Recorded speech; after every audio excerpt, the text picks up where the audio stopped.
Hello friend, एक बार फिर से आप सभी का मोस्ट वेलकम है एक नई वीडियो में। जैसा कि आप जानते हैं कि हम इकोनॉमिक्स को भी स्टार्ट किए हैं और इसमें चैप्टर 2 का एक वीडियो डाल चुके हैं जो था लघुत्तम प्रश्न, और भी बहुत कुछ था उसमें, आप उसे जाकर देख सकते हैं। उसका लिंक डिस्क्रिप्शन बॉक्स में दे दिए गए। और इसमें देखेंगे क्या दीर्घोत्तरीय प्रश्न चैप्टर 2 का, जिसका नाम है राज्य एवं राष्ट्र की। इस चैप्टर का नाम है राज्य एवं राष्ट्र की। और इसमें देखेंगे सभी दीर्घोत्तरीय प्रश्न का उत्तर, और इसे आप बिना स्किप किए हुए पूरा देखिएगा ताकि आपको एक ही बार में याद हो जाए। और बिना टाइम को वेस्ट किए हुए चलिए बढ़ते हैं आगे। और एक बात और कि इसका PDF आप जरूर ले लीजिएगा, जिसका लिंक डिस्क्रिप्शन बॉक्स में दिया गया है। और यदि आपने इससे पहले बार से वीडियो को नहीं देखा है तो प्लेस में जाकर देख सकते हैं। और यदि आपने इस वीडियो को अभी तक लाइक नहीं किया तो लाइक कर दीजिए और अपने दोस्तों के बीच भी शेयर कर दीजिए। और इस चैनल को भी सब्सक्राइब कर दीजिएगा ताकि आपको ऐसा ही वीडियो मिलता ही रहेगा। चलिए बढ़ते एक नंबर प्रश्न की तरफ। एक नंबर प्रश्न कहता है कि हाँ है लास्ट एवं राज्य किया है, नहीं राज्य एवं लास्ट किया। दीर्घोत्तरीय प्रश्न में पहला नंबर प्रश्न कहता है कि इसमें कुल 6 प्रश्न है। 6 प्रश्न को देखेंगे। पहला प्रश्न कहता है कि स्वतंत्रता प्राप्ति के बाद जब से हमें स्वतंत्रता प्राप्ति हुआ तब से बाद भारत सरकार ने कब और किस उद्देश्य से राष्ट्रीय समिति का गठन किया। कहता है कि जब हमें स्वतंत्रता मिला उसके बाद भारत सरकार ने कब, यानी कब और क्यों राष्ट्रीय आय की समिति का गठन किया। यानी राष्ट्रीय समिति का भारत सरकार गठन किया, और ये क्यों किया और कब किया इसके बारे में बताना है। देखेंगे स्वतंत्रता प्राप्ति के बाद भारत सरकार ने अगस्त 1949, ये क्या है, अगस्त 1949 में प्रोफेसर PC महालनोबिस की अध्यक्षता में राष्ट्रीय समिति का गठन किया। अब कब किया इसका उत्तर मिल गया। इसका उद्देश्य क्या था ये पूछता है। इसका उद्देश्य था भारत की राष्ट्रीय आय के संबंध में अनुमान लगाना। इस समिति ने अप्रैल 1951 में प्रथम रिपोर्ट प्रस्तुत किया था। यह जो समिति थी इसका क्या उद्देश्य था। इसका उद्देश्य था कि राष्ट्रीय आय के संबंध में अनुमान लगाना। और इस समिति ने अपने पहला रिपोर्ट कब जारी किया था। पहला रिपोर्ट जारी किया था अप्रैल 1951 में। यह अपना पहला रिपोर्ट जारी किया था। कौन सा समिति था, राष्ट्रीय आय समिति था। इसका गठन हुआ था 1949 ईस्वी में। और ये अपना पहला रिपोर्ट कब जारी किया था, अप्रैल 1951 में। और इसका उद्देश्य क्या था, भारत की राष्ट्रीय आय के संबंध में अनुमान लगाना। और चलिए बढ़ते हैं 2 नंबर प्रश्न की तरफ। 2 नंबर प्रश्न कहता है कि 2 नंबर प्रश्न है राष्ट्रीय आय की परिभाषा दे। राष्ट्रीय आय किसे कहते हैं इसकी परिभाषा देना है। और उसकी गणना की प्रमुख विधियाँ, यानी उसकी गणना यानी उसकी गिनती कैसे की जाती है, इसके बारे में सबसे पहले लिखेंगे कि राष्ट्रीय की परिभाषा देंगे। लिखेंगे कि किसी देश में एक वर्ष में उत्पादित सभी वस्तुएं एवं सेवाओं के मौद्रिक मूल्य के योग को राष्ट्रीय आय कहते हैं। कोई भी देश है उसके अंदर एक वर्ष में जितनी भी वस्तु उत्पादित होगी, जितना भी सेवा उत्पादित होगा, उसको अगर मुद्रा के रूप में कन्वर्ट कर दिया जाए और उसे जोड़ दिया जाए तो हमें जो प्राप्त होगा उसे कहेंगे राष्ट्रीय आय। अब इसकी गणना की विधि बताना है। लिख देंगे इसकी गणना की विधि, बहुत विधि है जिनमें प्रमुख विधि निम्नलिखित है। बहुत विधि से गणना की जाती है लेकिन जो प्रमुख है उसके बारे में लिख दिए।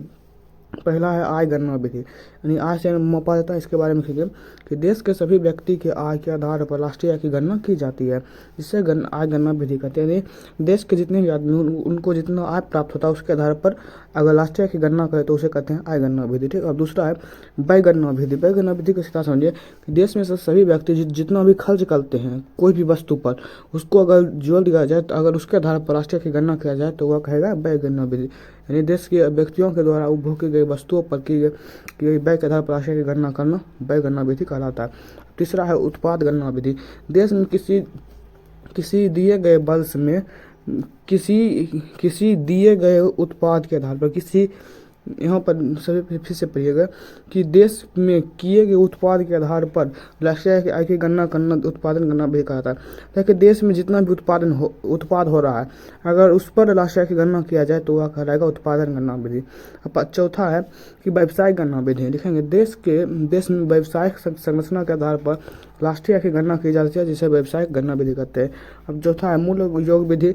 विभिन्न वस्तुओं का विभिन्न व्यक्ति के पास जाने से व्यक्तियों का मूल्य का आधार बदल जाता है। उसके आधार पर अगर गणना किया जाए तो उसे कहते हैं मूल्य योग गणना विधि। अब इन दोनों को समझते हैं। सबसे पहले है व्यवसायिक गणना विधि, यानी व्यवसाय के आधार पर अगर राष्ट्रीय की गणना किया जाए तो उसे कहेंगे व्यवसायिक गणना विधि। और मूल्य योग, इसके बारे में समझिए, ये आपको समझ नहीं आ रहा होगा। मूल्य योग मतलब क्या होता है। देखिए कोई भी दुकानदार है वह जो है वह अगर अपने से छोटे दुकानदार को बेचेगा तो वह कुछ ज़्यादा रुपया मुनाफा कमाएगा, फिर वह छोटे दुकानदार है, वह अगर व्यक्ति को बेचेगा तो वह भी ज़्यादा रुपया बढ़ा देगा। इससे देखिए मूल्य बढ़ रहा है, इससे मूल्य बढ़ रहा है। अगर इसके आधार पर लास्ट ईयर की गणना किया जाएगा तो वह कहलाएगा मूल्य गणना विधि। और यही पहुँच था, क्या था, यही पहुँच था लास्ट ईयर की गणना करने की प्रमुख विधि। और इसके अलावा भी बहुत होते हैं, लेकिन अब पहुँच लिख देंगे, ये प्रमुख है। ठीक, अब देखते हैं 3 नंबर प्रश्न। 3 नंबर प्रश्न कहता है कि प्रति व्यक्ति आय राष्ट्रीय आय में क्या अंतर है। प्रति व्यक्ति आय होता है और राष्ट्रीय आय में क्या अंतर है, पर कैपिटा इनकम और नेशनल इनकम में क्या क्या अंतर है। यहाँ लिखेंगे प्रति व्यक्ति आय राष्ट्रीय आय में निम्नलिखित अंतर है। पहला लिखेंगे कि पहले इन लोग को बांट देंगे, लिखेंगे राष्ट्रीय आय में देश की कुल जनसंख्या से भाग देने पर प्राप्त भागफल ही प्रति व्यक्ति आय का। राष्ट्रीय किसे कहते हैं, अगर देश की कुल जनसंख्या से, देश की कुल जनसंख्या से, यहाँ लगता है हाँ ठीक है, राष्ट्रीय आय में अगर देश की कुल जनसंख्या से भाग देंगे तो जो भागफल आएगा उसे कहेंगे प्रति व्यक्ति आय। और राष्ट्रीय आय किसे कहेंगे, वर्ष भर में, एक वर्ष भर में किसी देश में जितनी भी आय अर्जित होगी, जितने भी रुपया अर्जित होगा, और अगर उसकी कुल मात्रा को योग कर दे तो उसे कहेंगे राष्ट्रीय आय। ठीक, अब इसके फॉर्मूला लिख देंगे यहाँ पर। प्रति व्यक्ति आय का हो जाएगा राष्ट्रीय आय बटे कुल जनसंख्या, और यहाँ पर हो जाएगा राष्ट्रीय आय बराबर होता है उपभोग व्यय प्लस विनियोग, यानी वाई बराबर सी प्लस आई। वाई को कहेंगे राष्ट्रीय आय और सी को कहेंगे उपभोग व्यय और आय को कहेंगे विनियोग। ठीक, अब यहाँ पर चौथा प्रश्न देखते हैं। चौथा प्रश्न करता है, और यहाँ से ये 4.6 प्रश्न है, ये इंपॉर्टेंट ज़्यादा नहीं है, लेकिन आप इसे भी देख लीजिएगा। चौथा प्रश्न कहता है कि राष्ट्रीय आय में वृद्धि भारतीय विकास के लिए किस तरह लाभप्रद है।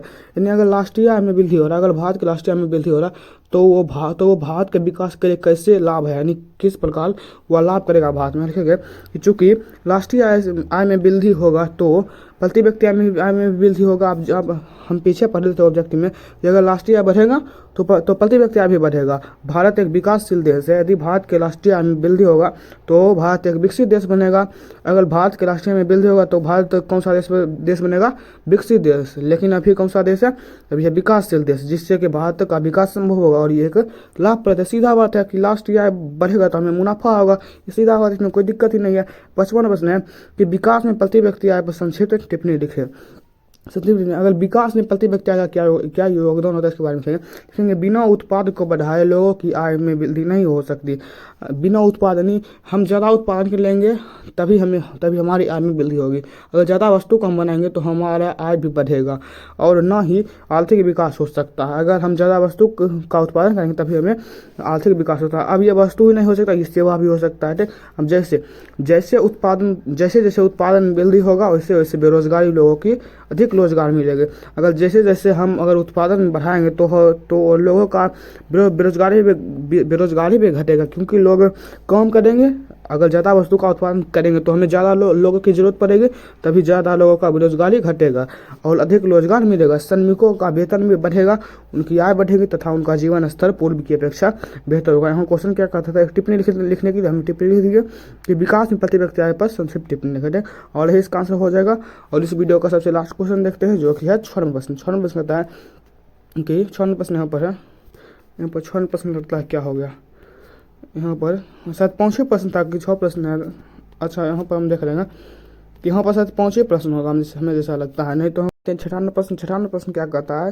56वां प्रश्न कहता है कि क्या प्रति व्यक्ति आय में वृद्धि राष्ट्रीय आय को प्रभावित करती है। वर्णन कीजिए। कहता है कि कोई भी देश में अगर प्रति व्यक्ति आय बढ़ता है तो उससे राष्ट्रीय आय प्रभावित होगा कि नहीं होगा, इसके बारे में बताना। यहाँ लिखेंगे कि हाँ, प्रति व्यक्ति आय में वृद्धि होने से राष्ट्रीय आय प्रभावित होती है। किसी भी राष्ट्र को संपन्नता अथवा विपन्नता के लोगों की प्रति व्यक्ति आय या संयुक्त रूप से सभी व्यक्तियों की आय से ही के योग, जिसे राष्ट्रीय आय कहते हैं, के माध्यम से होती है। सीधा समझिए कि कोई भी देश अगर चल रहा है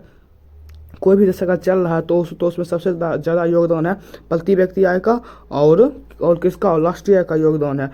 इसके बाद उसके आगे लिखेंगे शिक्षा, विज्ञान और प्रौद्योगिकी के क्षेत्र में पूंजी विनियोग के द्वारा रोजगार का सृजन किया जाता है। राष्ट्रीय आय और प्रति व्यक्ति आय ही राष्ट्र के आर्थिक विकास के लिए सही मापदंड है। बिना उत्पाद को बढ़ाए लोगों की आय में वृद्धि नहीं किया जा सकता है। इसके बारे में हम 5 नंबर वाले प्रश्न भी देखेंगे कि अगर बिना उत्पाद नहीं बढ़ाएंगे, जब तक उत्पाद नहीं बढ़ाएंगे तब तक बेरोजगारी नहीं घटेगी और इससे राष्ट्रीय आय में भी वृद्धि होगी।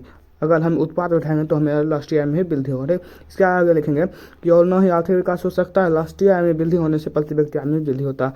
और ये हम शुरू से ही लटके आ रहे हैं कि राष्ट्रीय आय में वृद्धि होने से प्रति व्यक्ति आय में भी वृद्धि होता है, और हम जान लिए कि कैसे वृद्धि होता है। और ये क्वेश्चन इतना इम्पोर्टेंट नहीं है, लेकिन आप इसे ज़रूर देख लीजिएगा।